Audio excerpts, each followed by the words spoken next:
यहाँ जो आप ये मंदिर देख रहे हैं, ये 33 कोटि देवताओं का मंदिर है। ये आप देख रहे हैं, सभी देवों के दर्शन। अटसखी महाराज और अटसखी महाराज है। इसमें राधा जी, ललिता जी, विशाखा, चित्रा, रंगदेवी, सुदेवी, इंदुलेखा, तुंग विद्या, 8 सखी और भगवान कृष्ण के साथ महाराज है।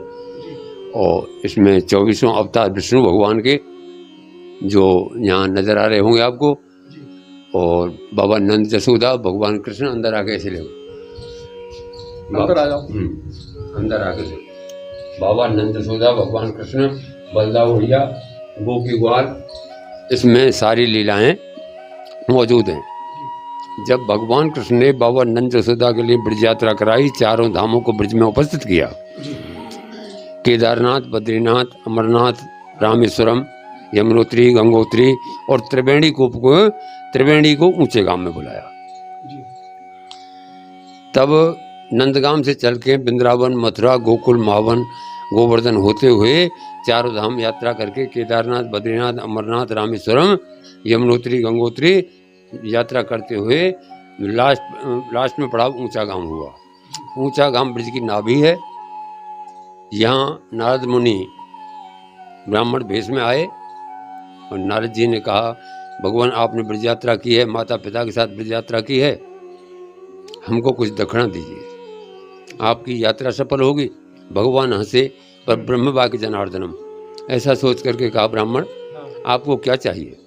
तो ब्राह्मण ने कहा, जो प्रिय आप पे हो वो मुझे दक्षिणा में दीजिए। तो प्रिय तो भगवान कृष्ण के पास में राधा जी थी। राधा जी को देह कुंड के पुरोहित के लिए दान किया। देह कुंड नाम इसीलिए हुआ कि राधा रानी के देह का दान, शरीर का दान हुआ, इसलिए इस जगह का नाम, स्थान का नाम देह कुंड हुआ। जब राधा रानी को यहाँ दान किया तो राधा कृष्ण, कृष्ण है राधा रे एक रूप दो प्रीत अगाधा, राधा ही कृष्ण है, कृष्ण ही राधा है। भगवान घबरा गए। भगवान कृष्ण ने घबरा के कहा, हे ब्राह्मण देव, राधा जी को तो मेरे पास विराजमान करो और अपनी संतुष्टि के लिए जो आपको उचित चाहिए वो मुझे बताइए। ब्राह्मण ने कहा, मैंने दान लिया है, ना कि उधार लिया है। दान दी हुई वस्तु वापस नहीं होती, पर जाने अनजाने में कोई भूल हो जाती है तो उसका भार स्वर्ण है। यदि राधा जी के बराबर स्वर्ण दान आप मेरे को दें तो राधा जी आपके पास विराजमान होंगी और मैं स्वर्ण से संतुष्ट हो जाऊंगा। भगवान कृष्ण ने यहाँ के पुरोहित के लिए स्वर्ण का दान किया और राधा जी को अपने पास विराजमान किया। वो राधा रानी की जय। जहाँ ये मैं जो बोल रहा हूँ, यहाँ गिरिराज जी के दर्शन हैं और राधा रानी के प्राचीन प्रतिमा के दर्शन, जो चरणों के दर्शन हैं। और प्राचीन स्थल है, महाराष्ट्र मंडल है, ललिता सखी का गांव है, ललिता सखी का जन्म स्थान है। ऊंचा गांव है और ललिता सखी का जन्म स्थान है। तो महाराज जी, ये जो लीला है, ये कौन से प्रकार की लीला है, इनके बारे में थोड़ा सा हमको अवगत करें। मैं आपको बताऊंगा कि ये जो हैं, जब सभी देवता आए तो गिरिराज महाराज भी साथ में ब्रज परिक्रमा में साथ चले। हाँ, तो राधा कृष्ण, मैंने आपको बोला है ना, राधा कृष्ण सनेही और एक अंग दो देही। ये एक अंग दो देही के जो दर्शन है और इनके चरण दर्शन है, ये आप चरण दर्शन करें, वो आप झुक के करोगे चरण दर्शन मिलेंगे। हाँ, ये आप देख रहे हैं, यहाँ पर जो चरणों के दर्शन हैं, यहाँ पर ये चरणों के दर्शन आप कर रहे हैं। ये देखिए आप, कितने अद्भुत दर्शन आप यहाँ पर चरणों के कर रहे हैं। और ये राधा और कृष्ण जी के यहीं पर एक अंग दो देही जो हुए थे, वो लीला यहाँ पर आप देख रहे हैं। कितनी अद्भुत लीला आप यहाँ पर देख रहे हैं। और हमारा गुरुद्वारा, ब्रजमंडल का गुरुद्वारा, ब्रजवासीन का गुरुद्वारा, पूरे ब्रजवासीन का, वो दाऊ जी का मंदिर है, गुरु नारायण भट्ट समाधि है, वहीं त्रिवेणी कूप है, ऊंचे गांव में ही है। और चित्रपटशिला, जहाँ ललिता जी की भादों सुदी द्वादशी के दिन शादी की सालगिरह में बहुत अच्छा मेला लगता है, जिसमें हम लोग आए हुए यात्रियों के लिए, आए हुए मेले वालों के लिए, सारे के लिए भोजन व्यवस्था तैयार रखते हैं। तो अब हम आपको लेके चलते हैं यहाँ पर रास बिहारी जी के दर्शन करवाने के लिए। यहाँ पर रास बिहारी जी के ऐसे अद्भुत दर्शन आप कर रहे हैं जो मन प्रसन्न आपका हो जाए। ये देखें आप, कितने अद्भुत दर्शन यहाँ पर रास बिहारी जी के हैं। ये देखें आप, यहाँ पर महादेव पार्वती जी भी विराजमान हैं।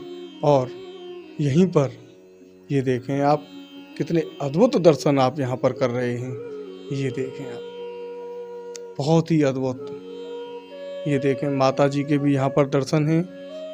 ये देखें बिल्कुल पास से हम आपको यहाँ पर माता जी के दर्शन करा रहे हैं। और यहाँ के जो मुख्य पुजारी महाराज हैं उनसे थोड़ी सी जानकारी आपको भी यहाँ पर अवगत कराते हैं। राधे राधे महाराज जी। जो अगर जल्दी ही ठाकुर जी को प्राप्त करना है, कृपा पात्र बनना है, तो फिर यहाँ आ जाओ। ये 6 सूत्र हैं जी। कुग्राम वासो कुलहीन पूजा कुभोजनम च मूर्खस्य पुत्रो विधवाश्च कन्या क्रोध मुखेश्च भार्या मरणम समतुल्य। सोसाइटी जो अगर सही है, माँ बाप के बीच में, सास ससुर के बीच में, पति के बीच में, संत ब्राह्मणों के बीच में, तो परमात्मा को ढूंढने की ज़रूरत नहीं है। परमात्मा 24 आवर्स तुम्हारे हृदय में विराजमान है। रॉन्ग सोसाइटी है तो नरक है, पतन का कारण है, स्लो पॉइजन, मीठा जहर है। अपना इफेक्ट दिए बगैर नहीं मानेगा। कुलहीन पूजा, अपने से शूद्र की सेवा करनी पड़ी, जीवात्मा 24 आवर्स रोएगी, वो इफेक्ट बॉडी पे पड़ेगा। Heart beat, lung, chest, body का एक एक पार्ट बर्बाद हो जाएगा।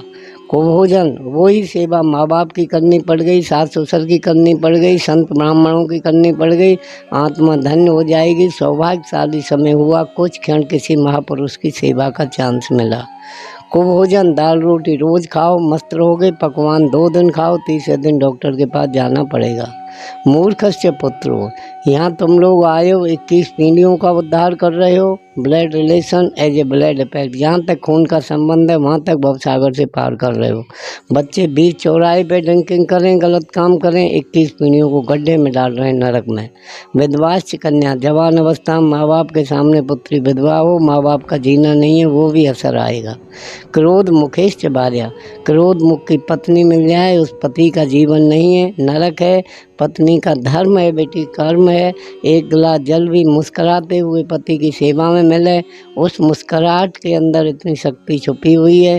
पूरे दिन की हरारत, मेहनत, कष्ट सबको एक मुस्कुराहट खींच ले जाएगी। अपने संस्कार संभालो, बच्चों के संभरे, समाज के संभरे, देश भव्य हो जाएगा। नाम है अटोल पर्वत है, ललिता जी का जन्म स्थान है। यहाँ ठाकुर जी राधा रानी के साथ यहाँ पधारे। नारद जी ब्राह्मण रूप में आए। मैं यहाँ का ब्राह्मण हूँ, तीर्थ का पुरोहित हूँ, मुझे दक्षिणा दो जिससे आपकी यात्रा सफल हो। ठाकुर जी हंस जाएं कि नारद, मैं संसार की यात्रा सफल करूं, तुम मेरी यात्रा सफल करो। मांगो, क्या मांगते हो, मैं ब्राह्मण का मान रखूंगा।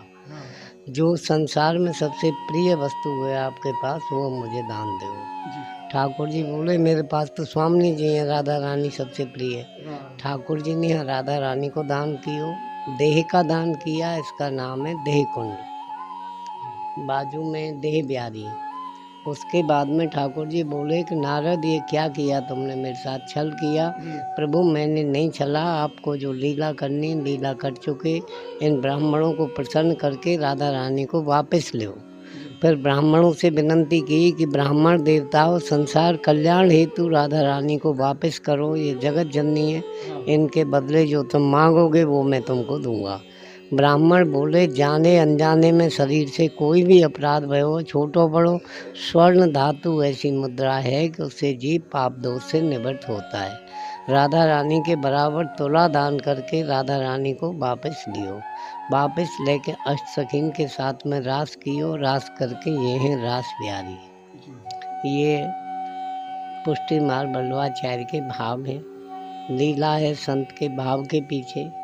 माधवाचार्य के भाव इस तरह से कि ठाकुर जी अष्ट सखियों के साथ में नव का विहार कर रहे हैं।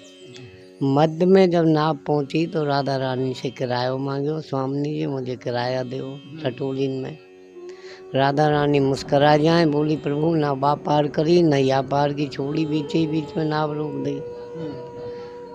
ठाकुर जी बोले, मैंने नाव किनारे लगाई, तुम मेरे हाथ से निकल जाओगे, मेरे लिए किराया कौन देगा।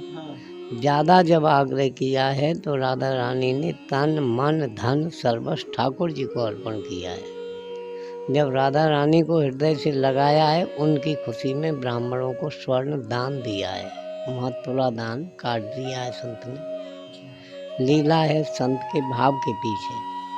चैतन्य महाप्रभु के भाव इस तरह से हैं। कोई गरीब ब्राह्मण था, बेटी सियानी है रही, शादी के योग्य, धन की याचना की, प्रभु मुझे को धन दे, वह कन्या की शादी कर दो।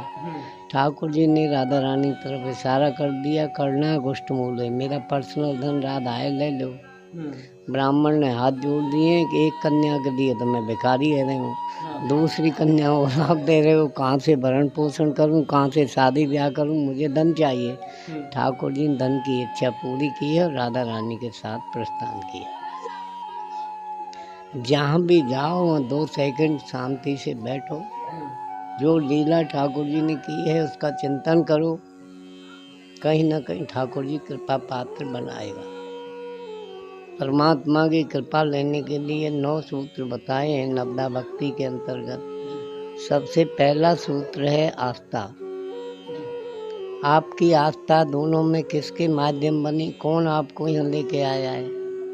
ठाकुर जी ने उस जीव को अपने अंश में आपके साथ प्रकट किया है। दूसरे सूत्र में विश्वास जम जाता है आस्था के प्रति कि हमको सही जगह लाए, अलौकिक जगह, लीला स्थलीय साक्षात ठाकुर जी विराज रहे हैं, हमारा जीवन धन्य हो गया। तीसरे सूत्र में हमारा आपका इंट्रोडक्शन हो जाएगा लौकिक। अलौकिक में आत्मा का संबंध ठाकुर जी के साथ बन जाएगा, परमात्मा के साथ, कि ये बच्चा मेरे है, मेरी हाजिरी लग गई, जीवन कृतार्थ हुआ। संबंध के बाद श्रद्धा उत्पन्न होती है, मुझे किस लायक पात्र बनाया है, मैं क्या भेंट करूं प्रभु आपको, क्या महाराज जी को करूं, पान फूल पोष यथाशक्ति। नहीं तो गरीब से गरीब भी हाथ जोड़ सकता है, मस्तक झुका सकता है। मस्तक हर एक को नहीं झुकता है, माँ बाप को, सास ससुर को, पति को या परमात्मा को, या फिर संत ब्राह्मण को। मस्तक झुकाने में तन भी दे दिया, मन भी दे दिया, धन भी दे दिया, सर्वस्व नौछावर कर दिया। श्रद्धा के बाद भक्ति जन्म ली, अंकुर फूटे, भक्ति माँ है, परमात्मा पिता है, माँ बाप का मिलन होगा, संतति पैदा होगी, फर्स्ट पुत्र होगा ज्ञान, दूसरा इमीडिएटली वैराग्य विवेक के द्वारा। वो वैराग्य या तो शमशान में होता है या देवस्थान में होता है। वैराग्य के बाद सीधा जीव समर्पण करता है। 8वां सूत्र, तन मन धन सब तेरा है, मैं अज्ञान हूँ, अंधकार में हूँ, मुझे प्रकाश में लाओ, मैं बहुत पीछे रह गया। 9वां जो सूत्र है उसका नाम है अतो ब्रह्म। अतो ब्रह्म में आत्मा और परमात्मा दोनों के बीच का अंधकार खत्म हो जाता है। कब? जब ठाकुर जी कृपा करें तब, हम कृपा पात्र बने तब। किसके माध्यम? एडेली पर्सन। रिटर्न आस्था पे ही आना पड़ेगा, यहाँ नहीं तो नंदगाम, नंदगाम नहीं तो वृंदावन, कहीं तो प्रभु की दृष्टि पड़ेगी जो हमारा जीवन धन्य होगा। बोलो राधा रानी की श्याम। जैसा कि आपने ऐसी अद्भुत महिमा, ऐसी अद्भुत कथा आपने यहाँ जो महाराज जी हैं, जो यहाँ के सेवायत हैं, उनके पवित्र हृदय से और उनके श्रीमुख से श्रवण की, ऐसे ब्राह्मण को मैं नमन करता हूँ। आप भी नमन करें और जो इन्होंने बताए हैं उस मार्ग पर चलने की कोशिश करें। तो आपने ये वीडियो हमारा अंत तक देखा, उसके लिए बहुत बहुत धन्यवाद। बांके बिहारी लाल की जय।